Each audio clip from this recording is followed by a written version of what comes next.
Chinese economy. Your assessment, a lot of challenges, but still people are working very hard for an update. So what do you think is the latest situation? Look, it's still going to be the bright spot if you look around the world. We're really seeing a lot of economic challenges worldwide, not only in Western economies, but also in developing countries, really suffering a great deal from the post-pandemic world with a large amount of debt. So I think China's, if it can maintain 5% growth, of course, it's already very remarkable. But we also have to look at it in terms of the context. I think there are some structural challenges to the economy. China has reached $10,000 per capita income, but how do we get to 30,000, even higher? And making that leap is going to be more difficult than the first $10,000. So I think weaning the economy off of property, less reliance on investment, and of course the global situation with reduced external demand puts a lot of pressure on the Chinese economy. But there's still lots of bright spots. Service sector only represents a little more than half of GDP. It can go up to 80%. And there are a lot of more distortions prohibiting flows of goods and people around the country. So lots to work on. What about investment? We have seen a renewed energy for attracting foreign investment into China. You see the local officials, for example, from local governments around China are going outside China and try to persuade more foreign capital coming in. But what exactly is the situation, especially when you are based in Europe? I think the greater uncertainty is causing lots of people to rethink the risk and return trade-off. And maybe we're in a risk-off moment, and that's a global cycle. It's not just particular to China.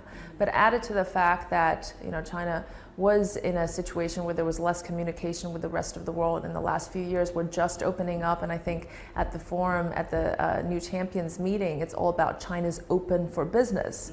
But where's the appetite? Is there appetite for more investment in risky areas is really the question.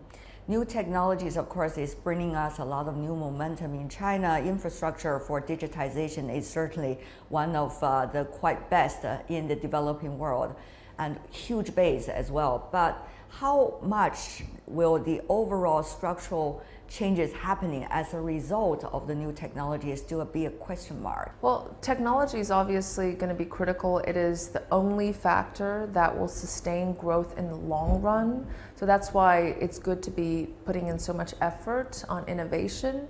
But really, we're searching for something to replace this gigantic mammoth industry of property. And it's not something like renewables or hard tech can easily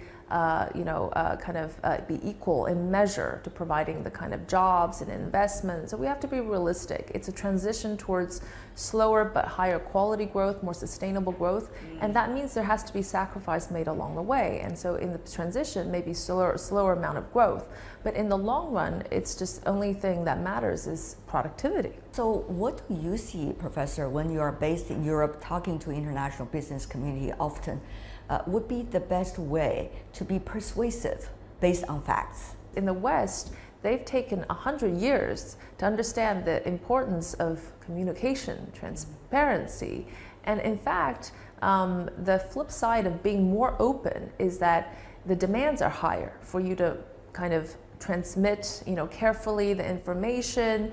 There's very little room to hide. If you're shutting behind your doors in a very closed economy, there are lots of things you can do behind the scenes that you can't do when you have investors, international investors, kind of holding you up to that standards. So it's actually a good commitment device to be. So open up further and more transparency. At this moment, we have seen, for example, Chinese Premier Li Qiang visited recently to Europe.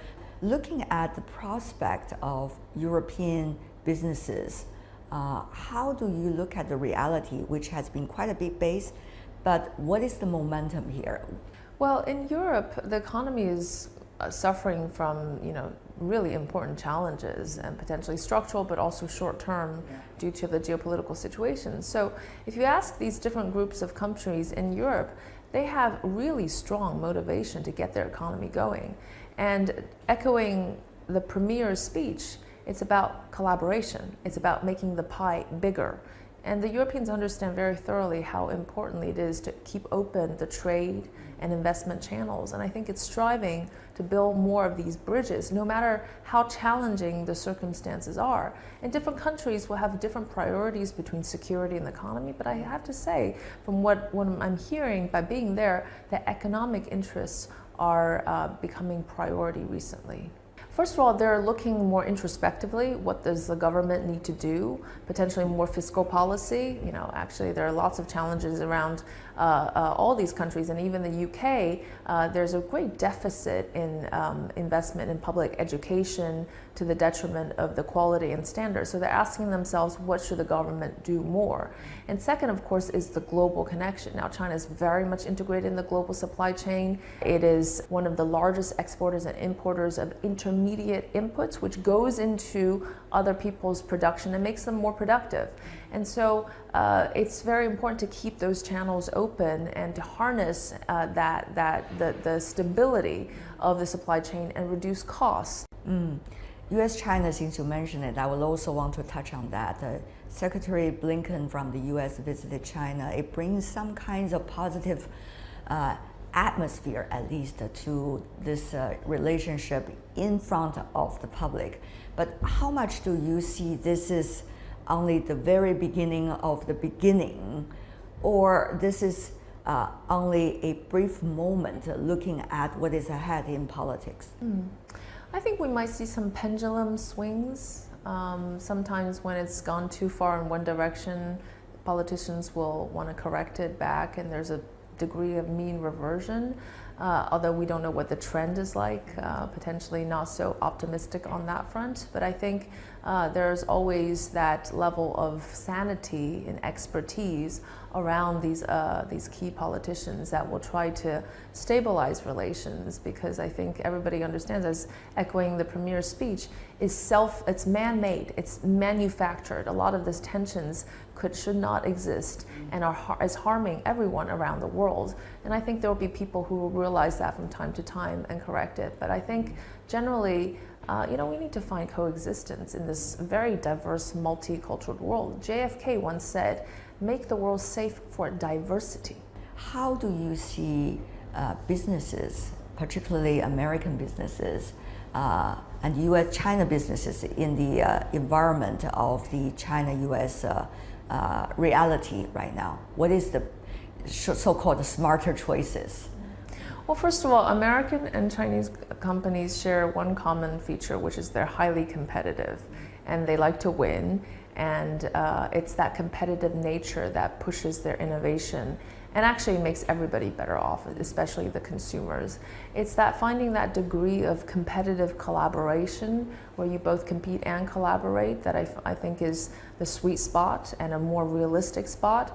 And we have many, many examples of that, especially in the renewable sector. You know, Chinese are dominating in battery making, but then they're also building factories in Germany, and electric bus vehicles. China will have a huge market in that, and the Americans and Japanese are taking that technology and investing in Chinese companies back to their own markets. And that is the right kind of market-determined choices rather than man-made or forced by some other element.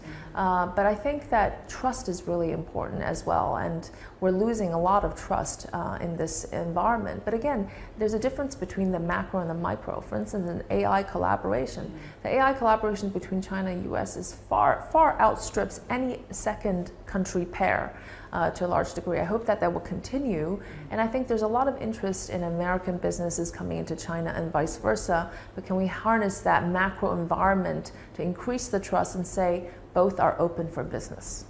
Two important topics. One is the RMB internationalization vis-a-vis the reality of dollar right now, US dollar, and the other, of course, is about the debt that China is still having about the US Treasury. So how do you see these two issues are likely to play in the nature of relationship between China and the U.S.? Yeah, we often talk about trade integration, but we leave out the financial integration, which, as we know, sometimes is even more consequential because of the nature of the propagation of financial crises, as these financial centers are so intrinsically linked to each other. And I think that will be a new topic in the coming years, because as China becomes more financially open, many, many more countries will be exposed to Chinese shocks and Chinese, just like Chinese central banking, just like everyone is exposed to U.S. Monetary policy. I think with regard to internationalization of the RMB, of course, there's been a great effort and with great deal of success. But we have to understand that in the end, the depth, size, and liquidity of the financial system is absolutely critical. And there's really only one economy with that level of financial sophistication, and that is the United States, because a currency is not only used to invoice trade, but also to lend, to borrow, and a key currency for international banking. And so I think, the fact that many countries have been a bit hesitant to adopt, to kind of embrace the dollar because it's often used as a financial weapon is also going to raise the status of alternatives like the RMB. But in the end, I think that it's a long march, really, towards real internationalization, because that requires the financial system to be much more advanced than what we currently have in China. Now, you have always been trying to be a bridge between the East and West. Earlier, there might be a lot of glamours related to it, but these days, tremendous challenges related to it. How are you trying to adjust, what is going on, and trying to be able to empathetic, while at the same time do the efficient communications? Right. I think it's really important to see the other side's perspective and appreciating, what the grievances are from one to another, and what the areas of, the blind spots might be. And that's already very challenging to identify, but people like me, but so many others that have that multicultural or bicultural background will be able to facilitate. And I think that everyone is doing their part because everyone has benefited from being in either country. Really, we've seen enormous economic opportunities in both. So everybody's doing their job on that dimension. I think it's a matter of understanding, also the new generation and what they can do and what they can contribute, but also understanding that cultures are so different, and they would look at the same problem with a different lens and come to completely radically different conclusions, even if they might be well-intended. And so understanding the other's story will help, because in any relationship, that's more likely going to lead to win-win.